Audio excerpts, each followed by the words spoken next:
So good morning, everyone. It's great to see you all. Today, January 6th, is Epiphany.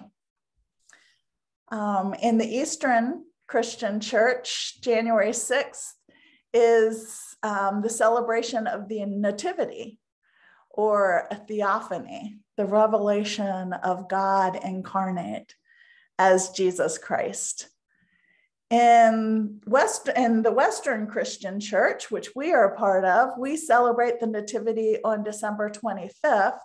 And then today, we remember the Magi's visit with the Christ child as a sign that the Jewish Messiah did not come only for the Jewish people, but also for the salvation of Gentiles. So the Epiphany passage is one of my favorites to ponder. It's such an excellent example of God's upside down kingdom, where we assume the place that we assume power to be makes a surprising shift to the bottom. The Magi, or sages, as Gaffney calls them, search for the newborn king in Jerusalem, which is the seat of power. And there they find only a frightened, paranoid king. They do not pay homage or reverence to this man of power in this highly fortified capital city of Jerusalem. But rather they end up bowing down to a small child from an insignificant family in the small town of Bethlehem, the house of bread. This place from where comes small people who become mighty, such as Naomi and David, and now Jesus. So I'm looking forward to hearing what you all experience today with this passage. But before I read the Matthew text, which we will be contemplating, I will read the Old Testament passage from today's lectionary. One explanatory note about this passage from Isaiah: you will hear the word daughter repeated many times in the passage. It might sound a little odd to our ears, but Gaffney states Isaiah 60 speaks of a feminine entity, Zion, Jerusalem, frequently styled as God's daughter. Each you and your is explicitly feminine and singular, rhythmic and repetitive in Hebrew. I, Gaffney, have added daughter to each place this occurs for the English speaker, reader, hearer. So before I read the scriptures, I am going to light my candle as a symbol of God's presence here with us today. And if you brought a candle, I invite you to light your candle now as well.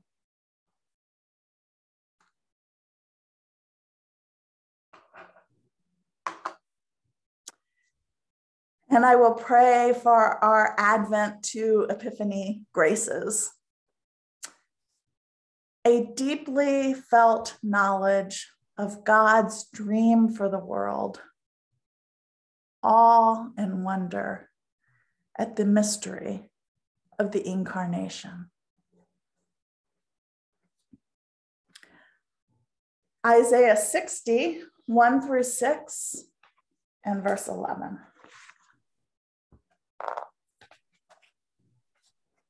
Arise, daughter.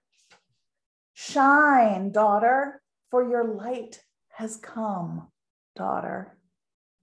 And the glory of the Holy One has risen upon you, daughter. For watch now, bleakness shall cover the earth, and thick bleakness the peoples. And upon you, daughter, the Holy One will arise. And over you, daughter, God's glory will appear. Nations shall come to your light, daughter, and monarchs to the brightness of your dawn. Lift your eyes round about, daughter, and see. All of them gather. They come to you, daughter. Your sons shall come from far away, and your daughters shall be carried on their nurses' hips. Then, daughter, you shall see and be radiant. Your heart, daughter, shall tremble and swell, because the abundance of the sea shall turn toward you, daughter, and wealth of the nations shall come to you, daughter. A multitude of camels shall cover you, daughter. Young camels from Midian and Ephah. All those from Sheba will come. They shall bring gold and frankincense and shall proclaim the praises of the Holy One. Your gates shall always be open, daughter. Day and night they shall not be shut, so that nations shall bring you their wealth, daughter, being led by their monarchs.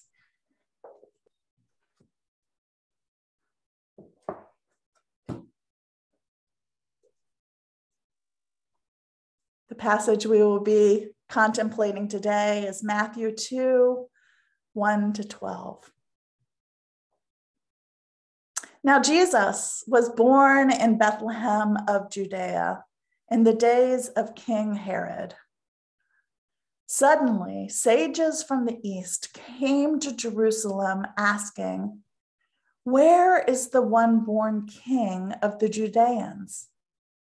For we have seen his star at its ascent and have come to reverence him." When King Herod heard this, he was shaken, and all Jerusalem with him. Then, calling together all the chief priests and religious scholars of the people, he inquired of them where the Messiah would be born. They said to him, "In Bethlehem of Judea, for it has been written by the prophet, 'And you, Bethlehem, in the land of Judah, by no means are least among the rulers of Judah. For from you shall come a ruler who is to shepherd my people, Israel.'" Then Herod secretly called for the sages and learned from them the time when the star had appeared. Then he sent them to Bethlehem, saying, "Go, search diligently for the child, and when you have found him, bring me word, so that I may also go and reverence him." When they had heard the king, they left, and there suddenly was the star that they had seen at its ascent, going before them, until it stopped over the place where the child was. When they saw that the star had stopped, they rejoiced. Their joy was exuberant. On entering the house, they saw the child with Mary, his mother, and they fell down and reverenced him. Then, opening their treasure, they offered him gifts of gold, frankincense, and myrrh. And having been warned in a dream not to return to Herod, they left for their own country by another road. The word of the Lord.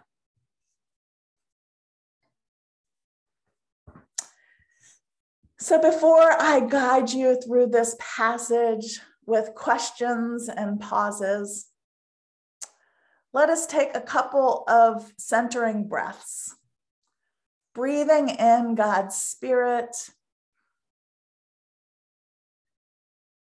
and breathing out anything that distracts you from being in the presence of God.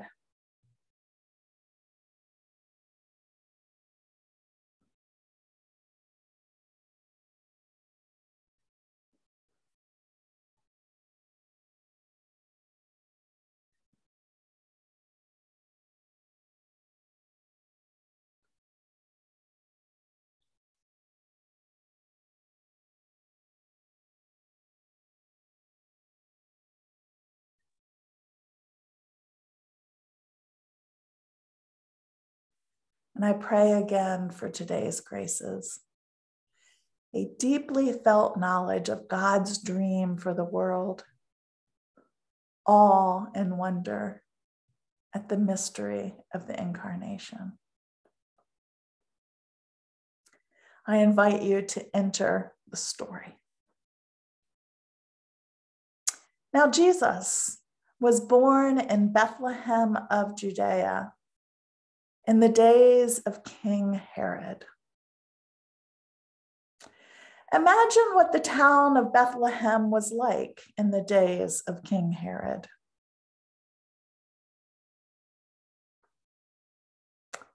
What did this small town with significant history look like? What were the people like?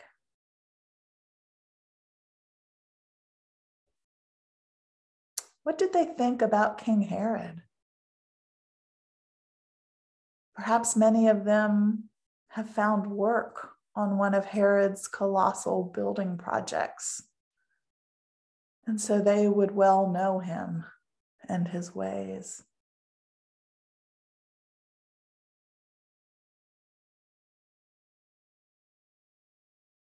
Suddenly, sages from the east came to Jerusalem. What do you notice about these sages? What do they look like? What are they wearing?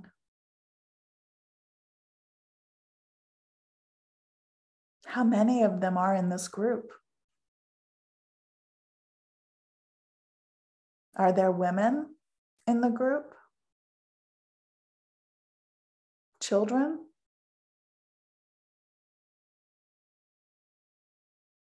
What kind of animals do they have with them?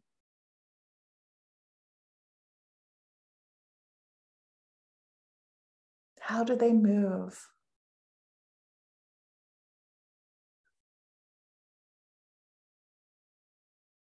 What do they talk about on their long journey?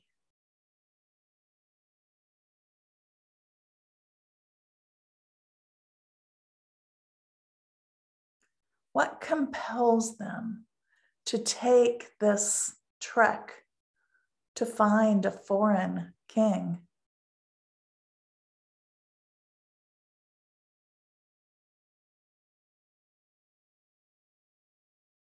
How do the people of Jerusalem react to them when they arrive in their city?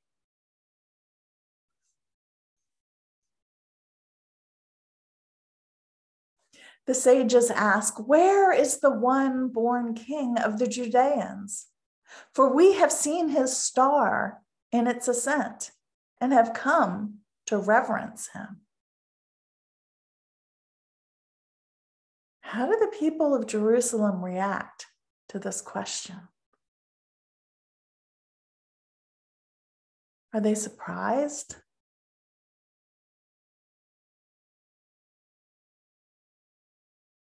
What emotions might they be experiencing when these strangers from a foreign land come to their city and speak of a child who will be their king?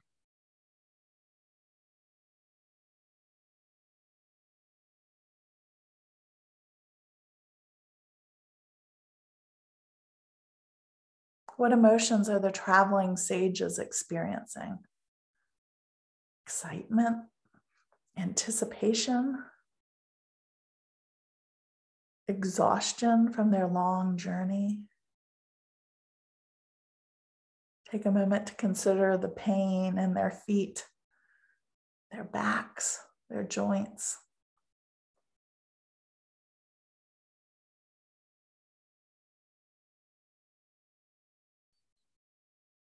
When King Herod heard of this, he was shaken, and all Jerusalem with him.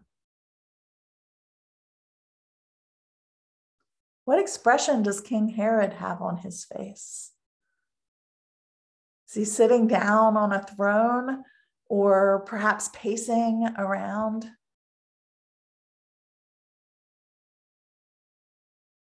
He is a man of great power. When he is shaken, all Jerusalem trembles with him.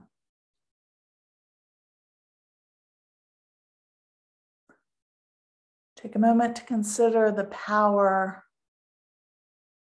that Herod has. He commands soldiers.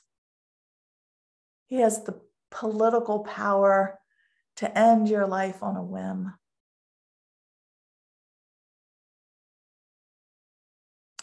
Are you frightened?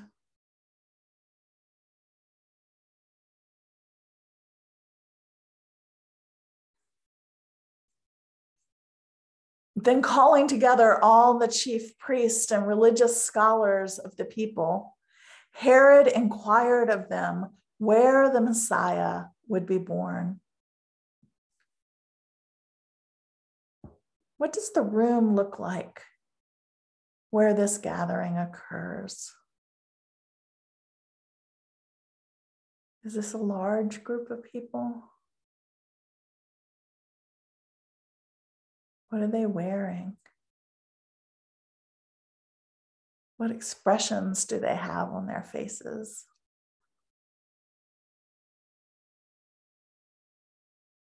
What do they make of this question from the king?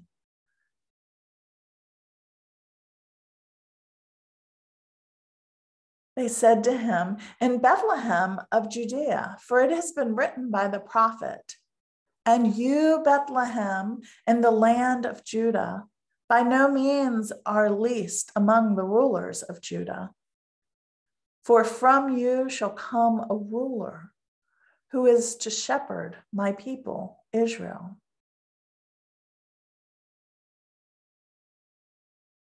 How does Herod react to what has been spoken? What emotions are brewing inside of him when he hears that a ruler will come from Bethlehem? How does this news threaten him?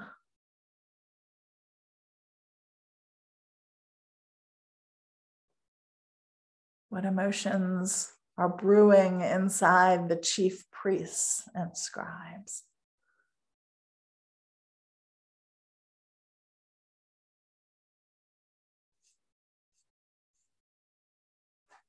Then Herod secretly called for the sages and learned from them the time when the star had appeared. How does this meeting take place? Why is Herod calling them in secret?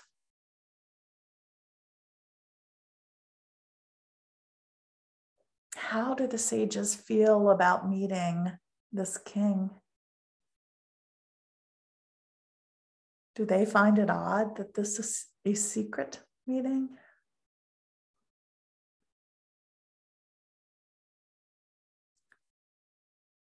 Then Herod sent them to Bethlehem, saying, "Go, search diligently for the child, and when you have found him, bring me word, so that I may go and reverence him." What are the travelers feeling now that they know the name of the town where the child should be found? Are they puzzled that they will have to search diligently for the child? Why would a child king be so hard to find? Why would a child king be in small town Bethlehem and not the capital city where the political and religious power lay?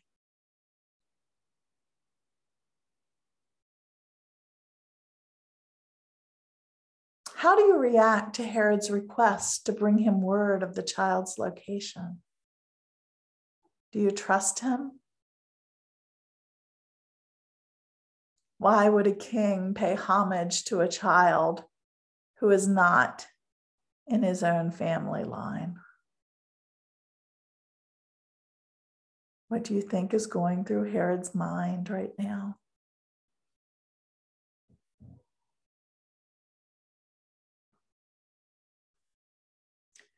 When they had heard the king, they left.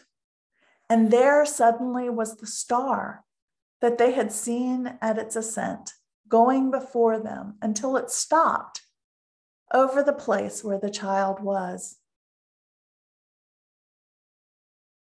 Watch the traveling sages as they set out once again. How are they moving now? What are they feeling? What does the star look like? How easy is it to follow?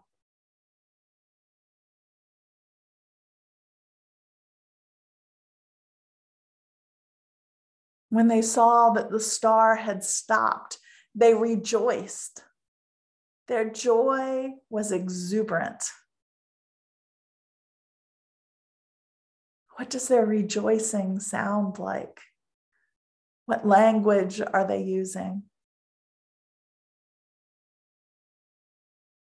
How do the residents of Bethlehem react to the celebration that likely sounds incredibly strange to their ears?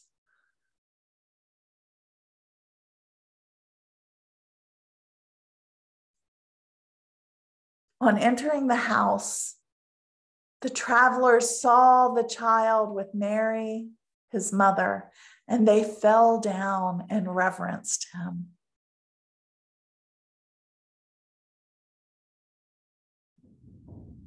What are the child and Mary doing?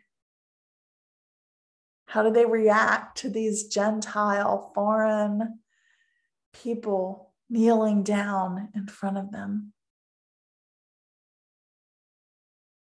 Is the child startled? Does he cry? Hide behind his mother? Or does he clap his hands with glee? Perhaps he stretches out his arms to welcome them or pull them into an embrace.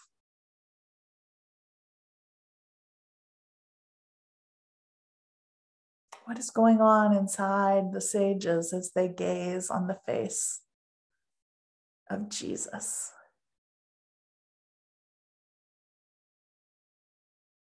What emotions do they have as they fall on their faces to worship this foreign child king?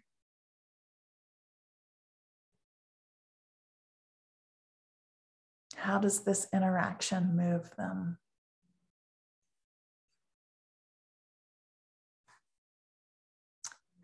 Then, opening their treasure, they offered him gifts of gold, frankincense, and myrrh. Look at these treasures. See the sparkle of the gold. Breathe in the scents of frankincense and myrrh. Are you puzzled by their choice of gifts?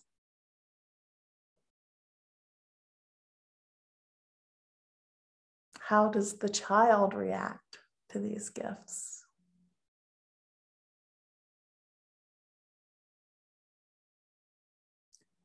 How long does their visit last? How did they communicate with one another? Does Mary serve them a meal? Do they break bread together in Bethlehem, the house of bread?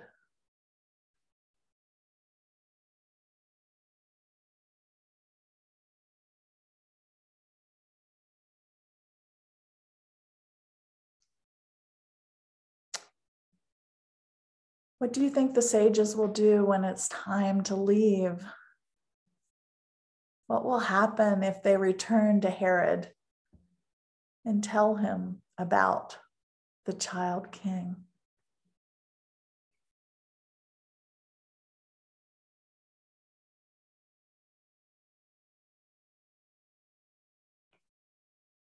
And having been warned in a dream not to return to Herod, they left for their own country by another road.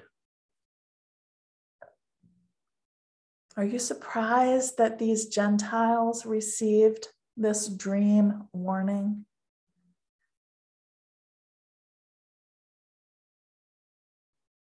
How have their lives been changed by all they experienced on this long journey into a foreign land to worship a foreign king?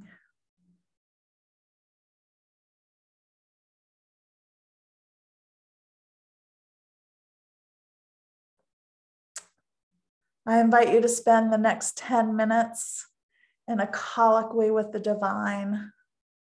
Speak to God about what you experienced during this contemplation, especially the parts of the story that caused you to experience strong emotions, the parts that gave you great joy or left you feeling uneasy. What might God want to say to you about your life as it relates to the story? When I sound my chimes, this will indicate that you have about a minute to wrap up your colloquy, after which time I will end the silence with a psalm. If you're doing this contemplation later with the recording, go ahead and hit pause now so that you can spend as much time in silent contemplation as you feel you need. And whenever you're ready to hear the closing reading, restart your video.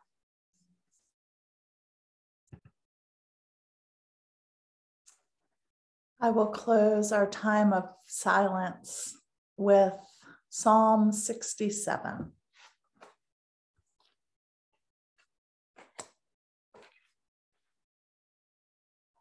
May God be merciful to us and bless us. Show us the light of God's countenance and come to us. Let your ways be known upon the earth, your saving health among all nations. Let the peoples praise you, O God. Let all the peoples praise you. Let the nations be glad and sing for joy, for you judge the peoples with equity and guide all the nations upon earth. Let the peoples praise you, O God. Let all the peoples praise you. The earth has brought forth her incense. May God, our own God, give us God's blessing. May God give us God's blessing, and may all the ends of the earth stand in awe of God. Amen.